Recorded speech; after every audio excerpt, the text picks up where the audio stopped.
So today we have our 26th annual college night here at PSG ISD. My favorite thing about this event is getting to know all the recruiters and being able to ask the questions that are really helpful to me. My favorite thing about this event is the community I see. I see communities from each college, each town, from all over the place. We have someone from all the way from Ohio. So what I love about this event is how it's a great opportunity for students to come here from all around the district and to learn about all the different colleges around Texas and even around the nation.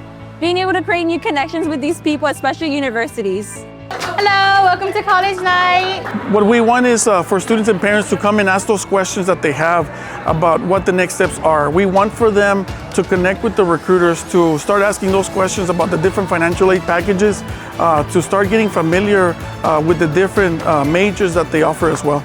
We have about 60 colleges and universities. We also have scholarship donors coming in to give our students and parents information about their programs, admission applications. So the timing right now is perfect. We have a lot of admission deadlines coming up.